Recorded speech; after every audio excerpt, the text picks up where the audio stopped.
الرحیم۔ اللہ کے رسول صلی اللہ علیہ وسلم کے زمانے میں جب آپ مکہ میں تھے تو بہت سے لوگ آپ کی دعوت کی مخالفت کرتے تھے اور راستے میں رکاوٹیں کھڑی کرتے تھے۔ تو اس میں ایک شخص جو بہت آگے تھا، اس کا نام تھا عمیر بن وہب۔ وہ جنگجو قسم کا آدمی تھا، آپ لوگ اس سے ڈرتے بھی تھے، خوف کھاتے تھے۔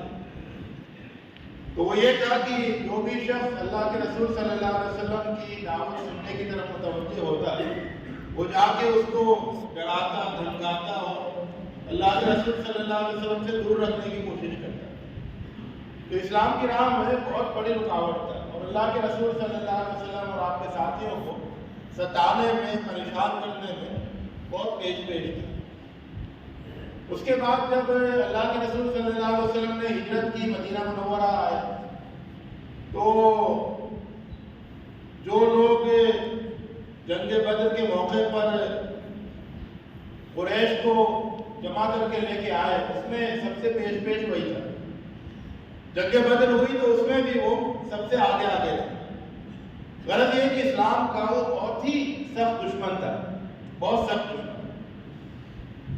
جنگ بدر میں مشرکوں کو شکست ہوئی تو اور عمیر بن وہب کا بیٹا جو ہے وہ گرفتار ہو گیا، قیدی بن گیا۔ تو عمیر کو بہت وہ غصے میں تھا، شدید غصہ تھا اس کو۔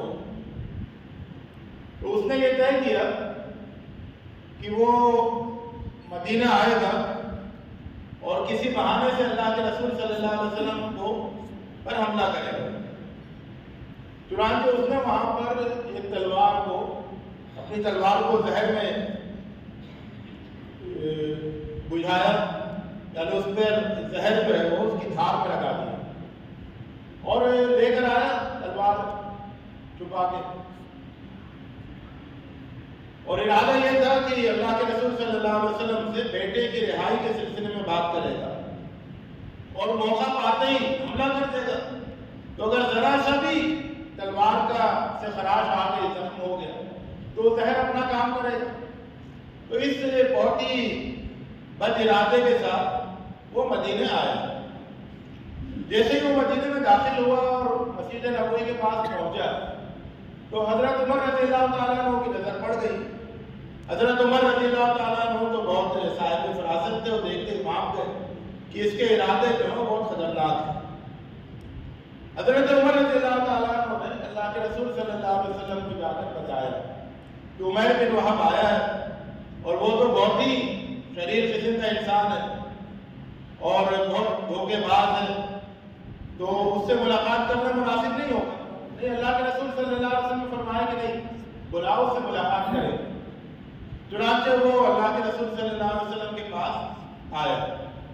حضرت عمر رضی اللہ تعالیٰ عنہ وغیرہ تھوڑا دور کھڑے ہو گئے، بہت ہوشیار ہو کر کہ ہو سکتا ہے کہ بچانے کی کوئی حرکت کرے تو بچانے کی ضرورت پیش آئے۔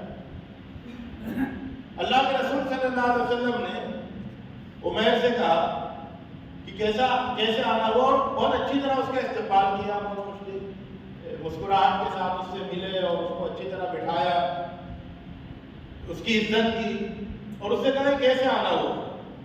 تو اس نے کہا کہ میں تو اپنے بیٹے کی رہائی کے سلسلے میں بات کرنے آیا ہوں۔ کہا نہیں، دیکھو تمہارے یہ ارادہ ہے، فلاں صفوان سے تم یہ طے کر چکے ہو اور تم مجھے قتل کرنے کے ارادے سے آئے ہو۔ جب اللہ کے رسول صلی اللہ علیہ وسلم نے اس کو بتایا تو اس کے ہوش اڑ گئے۔ دوسری طرف اللہ کے رسول صلی اللہ علیہ وسلم نے اس سے بہت اچھا سلوک بھی کیا، تو اس کے دل میں یہ ہوا کہ اللہ کے رسول صلی اللہ علیہ وسلم کو میرے ارادوں کی خبر بھی ہے اور اس کے باوجود وہ مجھ سے اتنا اچھا سلوک کر رہے ہیں۔ تو اس کے دل کی کیفیت بدل گئی اور اس نے سچے دل سے ایمان قبول لانے کا ارادہ کیا اور اس نے اللہ کے رسول صلی اللہ علیہ وسلم سے کہا کہ میں اب اسلام قبول کرنا چاہتا ہوں۔ تو اللہ کے رسول صلی اللہ علیہ وسلم کے حسن سلوک سے اتنا سخت دشمن وہ اللہ کے رسول صلی اللہ علیہ وسلم کی دعوت کو قبول کرنے کے لیے تیار ہو گئے، اور اس نے عمیر بن وہب نے اتنے سچے جذبے کے ساتھ اور اتنی اچھی طرح اسلام قبول کیا کہ حضرت عمر رضی اللہ تعالیٰ عنہ فرماتے ہیں کہ یہ عمیر جب شہر میں داخل ہوا تھا تو اس سے مجھے اتنی نفرت تھی، اس کی پرانی حرکتوں کی وجہ سے، اس کی شرارتوں کی وجہ سے اتنی نفرت تھی کہ سور سے زیادہ مکروہ اس کا چہرہ لگتا ہے۔ لیکن اب جب اس نے اسلام قبول کیا ہے تو اتنی اچھی طرح اسلام قبول کیا کہ اس کے چہرے سے مجھے محبت ہو گئی، اور اپنے بیٹوں سے زیادہ اس کے چہرے سے محبت ہے۔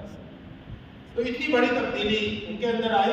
عمیر ابن وہب نے کیا کہا اس کے بعد، اسلام قبول کرنے کے بعد کچھ دن وہ وہاں رکے مدینے میں، انہوں نے دین سیکھا صحابہ سے، اللہ کے رسول صلی اللہ علیہ وسلم سے۔ اللہ کے رسول صلی اللہ علیہ وسلم نے مختلف لوگوں کو متعین کر دیا کہ وہ ان کو قرآن سکھائیں، دین سکھائیں وغیرہ، اور بہت ہی کم عرصے میں ان کی دینی تعلیم ہو گئی۔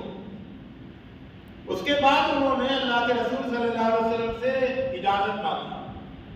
اس وقت اللہ کے رسول صلی اللہ علیہ وسلم کی طرف سے عام اعلان یہ تھا کہ جس جگہ جو اسلام قبول کرے وہ مدینہ ہجرت کر کے آئے، کیونکہ یہاں پر سب کو جمع ہونا ہے۔ لیکن عمیر ابن وہب نے اس کے برعکس اجازت مانگی۔ حضرت عمیر نے یہ کہا کہ اللہ کے رسول صلی اللہ علیہ وسلم آپ جانتے ہیں کہ جب تک آپ مکے میں تھے اور آپ لوگوں کو دین کی دعوت دیتے تھے تو میں لوگوں کو اس دین کو قبول کرنے سے روکتا تھا، لوگوں کو ڈراتا تھا، دھمکاتا تھا، پریشان کرتا تھا۔ تو بہت سے لوگ جو ہے مجھے لگتا ہے کہ میری وجہ سے وہ اس دین کی نعمت سے محروم رہ گئے۔ تو آپ مجھے اجازت دیجیے، میں واپس مکہ جاؤں گا اور وہاں جا کے ایسے سب لوگوں کو تک دین پہنچاؤں گا۔ تو اللہ کے رسول صلی اللہ علیہ وسلم نے ان کے جذبے کو دیکھتے ہوئے ان کو اجازت دے دی۔ آپ سوچیں کہ مکہ سے سب لوگ ہجرت کر کے مدینہ آ گئے، اللہ کے رسول صلی اللہ علیہ وسلم بھی آ گئے، تمام صحابہ آ گئے۔ اب کوئی مکے میں مسلمان بچا نہیں تھا، اللہ ہی کہ کچھ لوگ جو اپنے اسلام کو چھپائے ہوئے تو ہجرت نہیں کر پا رہے تھے۔ ایسے میں عمیر ابن وہب رضی اللہ تعالیٰ عنہ وہ واپس مکہ گئے اور انہوں نے وہاں پر پوری قوت کے ساتھ اسلام کی دعوت پھیلانے کا کام کیا۔ اور مورخین یہ کہتے ہیں، سیرت نگار یہ کہتے ہیں، اور یہ بات وہ صرف حضرت عمیر کے بارے میں کہتے ہیں۔ ظاہر ہے کہ بہت سے لوگوں نے دین کا کام کیا، بہت سے لوگوں کے ہاتھوں پر لوگوں نے اسلام قبول کیا، لیکن حضرت عمیر ابن وہب کے بارے میں سیرت نگار یہ کہتے ہیں کہ اسلم علی یدہ الکثیر، کہ عمیر ابن وہب کے ہاتھ پر بہت لوگوں نے اسلام قبول کیا۔ تو اس طرح سے ایک ایسا شخص جو اسلام کے راستے میں اتنی بڑی رکاوٹ تھا، جو اسلام کا اور اللہ کے رسول صلی اللہ علیہ وسلم کا ایسا سخت دشمن تھا، جو اللہ کے رسول صلی اللہ علیہ وسلم کو نعوذ باللہ قتل کرنے کے ارادے سے مدینے آیا تھا، اور اس نے پورا ارادہ اور پوری تیاری کر لی تھی، ایسا شخص اللہ کے رسول صلی اللہ علیہ وسلم کے کردار سے جب متاثر ہوا تو پھر وہ اسلام کا ایسا جانثار سپاہی بن گیا اور اتنا زبردست داعی بنا، اور پھر پوری زندگی انہوں نے آخر تک وہ دین کو پھیلانے میں اور دین کی خدمت میں، دین کی نصرت میں گزاری۔ تو یہ اصل میں ہمارے لیے اس میں بہت بڑا سبق ہے کہ اگر کوئی شخص آج اسلام کا دشمن ظاہر ہوتا ہے، آپ سے نفرت کرتا ہے، مسلمانوں سے نفرت کرتا ہے، مسلمانوں سے نفرت کو پھیلاتا ہے اور اس طرح سے مسلمانوں سے دشمنی کا اظہار کرتا ہے، لیکن ہو سکتا ہے کہ وہ اہل اسلام کے اچھے سلوک سے، اہل اسلام کی پرخلوص دعوت سے اور اہل اسلام کی مخلصانہ محنت سے، خیرخواہانہ کوشش سے وہ حضرت عمیر ابن وہب کی طرح سے اسلام کا سچا وفادار سپاہی بن جائے۔ اس میں مسلمانوں کے رویے کو، ان کے داعیانہ کردار کو بہت زیادہ اہمیت حاصل ہے۔ اللہ کے رسول صلی اللہ علیہ وسلم کا کردار ہمارے سامنے یہ بہترین نمونہ اور بہترین سبق پیش کرتا ہے۔